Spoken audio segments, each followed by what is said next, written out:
Here's another beat breakdown by yours truly, Pete Los.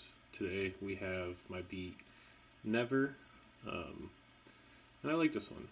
I like this one a lot, and this one has a little bit more going on in it than the last one I did, so hopefully there's more to see and learn, but let's just play it a little bit here.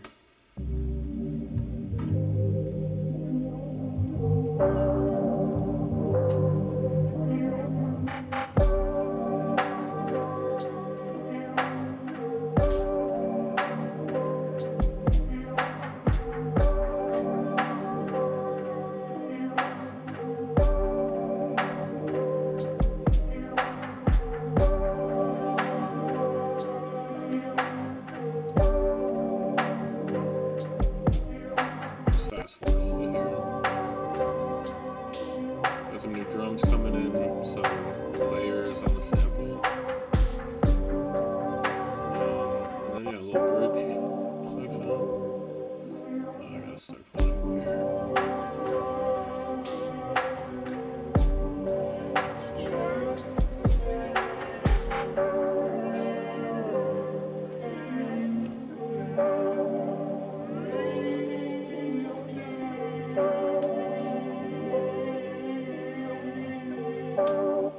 So yeah, quite a few things going on. So let's start with the drums.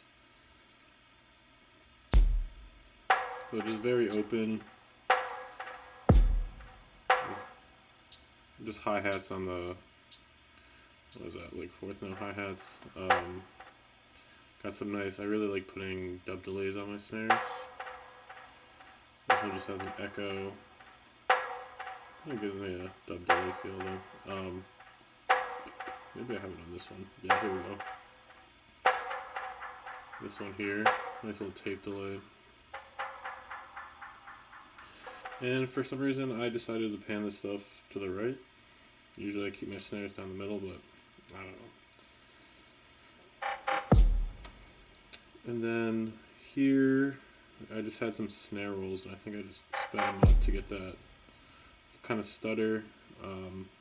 And then the last thing really on the main part here is the kick. Did I do anything on the kick? Yeah, so I've been liking this lately. I'll put the center on the green mode. I think that's a little bit better for kicks. The red's more for like 808s. So here I use a technique that I like doing. So in Logic, you can take an audio file and stretch it. So if I'm trying to get like a quieter kick for offbeat stuff like that, what I'll do is I'll like shrink the file so you get this little shorter transient, and yeah, I think it just makes it sound a little bit more natural to get different velocities, and really it's a different sample, so like different attack, different release, good stuff. I have a little perk here, real chirpy. If you saw my last video, I used this same Effectrix preset. Yeah, and then for the hook here, the B part, just have some eighth note hi-hats. And they just have a little bit of Valhalla on them, real low mix, and some of the highs cut out, make it drive a little bit more. So yeah, those are the drums. Processing wise, just a little bit of decapitator.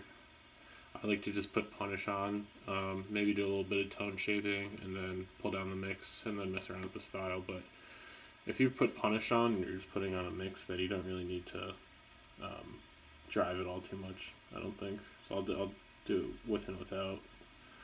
Let's go. Yeah, let's just go to the B part.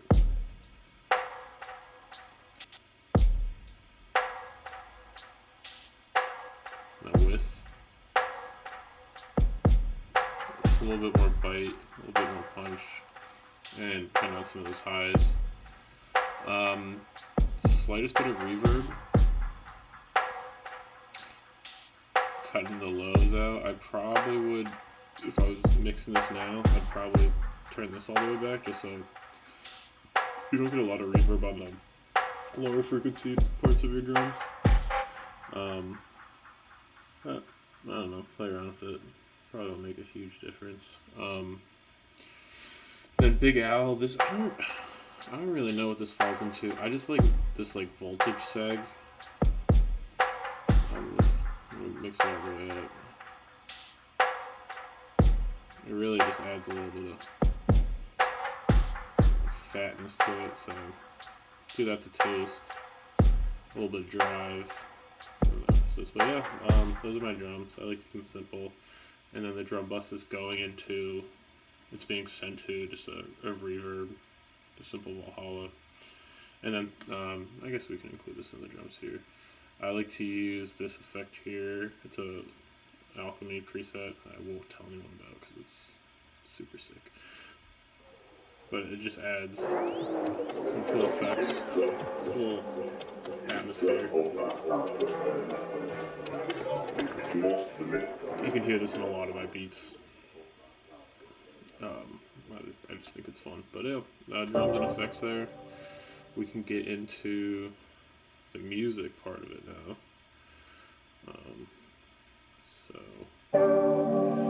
So this is the sample. I just really like these repeating simple samples. I use Serato to cut out the bass, drums, and vocals, but it's still picking up some of it.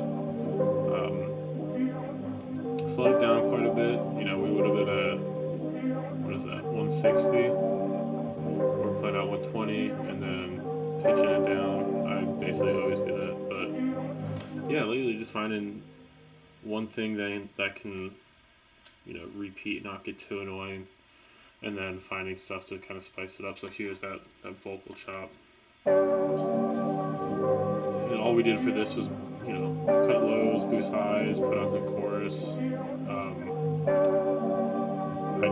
I just like throwing this on default setting for a little bit of chorus effects, and then some pancake, just to get some panning. So, and then I bring in a lower layer of the vocal, just so that, yeah, and that just has chorus on it. So yeah, and then we get into the B part here. So with here we just put on some effectrics, some filtering. We also had an octave down layer, so I used like sound shift by Waves, sound shifter, excuse me, for all my pitching really. Here's a trick that I mentioned in my last video. So this one's a little overhanded. Typically I don't use this much wobble,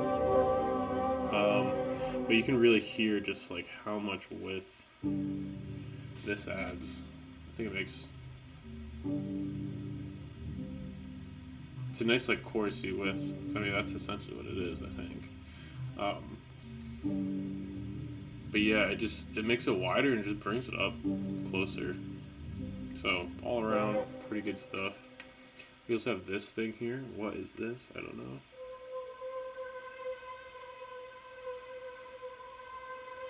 So some sort of drone.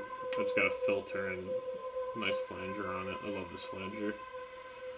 And yeah, and then got this B part. So I let the sample here play out. I gotta go all the way back here. So we let the two samples here play out. Yeah, I think that sounds really cool. And then with the two pitches on the vocals, the octave and just the straightforward pitch, sounds good.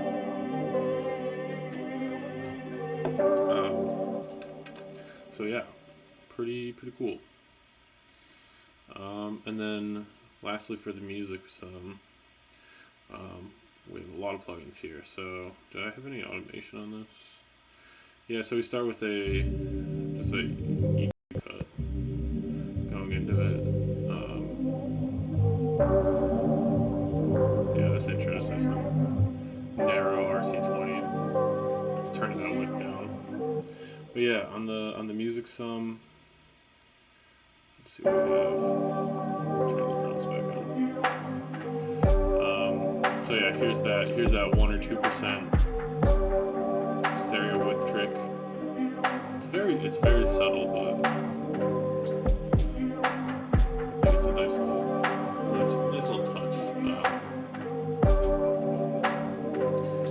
We have this mid-side EQ, and of course we're making the CPU die right now. Doesn't really look. Oh, I just did mono maker and a little bit of width. So, mono everything below 110 basically. Quite a bit of width boost up there. Great EQ here, the mag EQ. Getting that air pretty high, starting at 10 kilohertz. Boosts on the high mids and the mids, and then cutting back on the lows. That goes into a cassette. So this is probably just the default setting with the static turned down, but I like the wobble and the warmth you can get from there. Stock vintage verb preset basically. Turn the mix down, and then that goes into the UAD LA2A.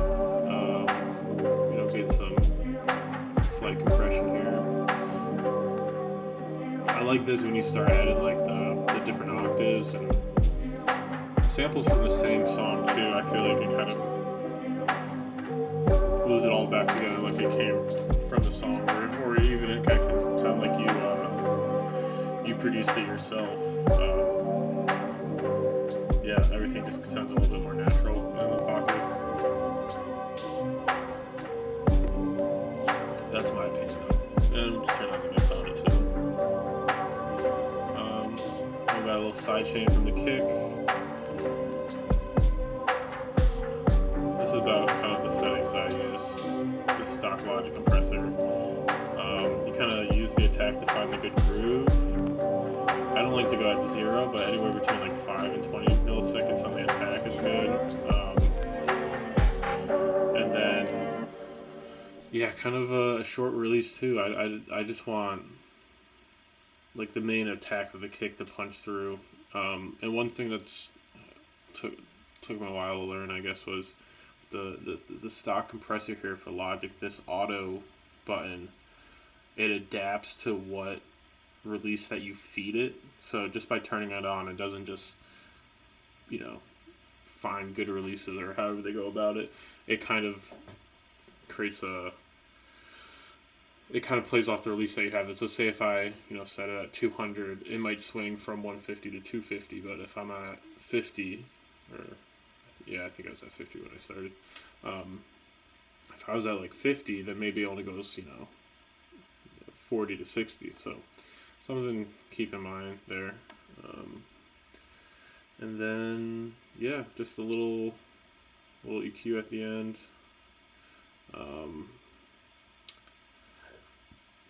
What was this? I guess at the start I put on a EQ just to cut out the mids a little bit. Just duck it 2 decibels. So I don't know, somewhat weird stuff, but not really. That's the music sum onto the mix. SSL 4000. I like this SSL line of console strip EQ, so we'll boost that 150, and this is on the mix, so we'll boost that 2K. Interesting. We'll boost that 5. Boost all around. 10K air, and then I randomize the TMT channels. It's kind of fun to do. It's a little subtle differences, but something to play around with. We have just a monitoring cue to do anything. And then here's the controversial thing that I do quite a bit that bites me in the ass anytime I try to send out beats to people, because how are they going to mix this? It's kind of weird, but because if I put this on the mix, I get a nice gluing effect from the pitch down, which I really like, and that's why I do it. But if this is on the mix and somebody wants stems, then the stems don't go through this the right way. You need the glue on it. So it really does its thing when everything's together. I don't know. Solution to that problem, just don't sell a lot of beats and you're good. So, so this is I'll play the original pitch. And I find like -2 to -3 is probably the lowest I'll go with pitching it. You can get real funky with it, but -1 to -3, that's where you still can kind of keep it a little natural without it going too hog wild. So with the original pitch,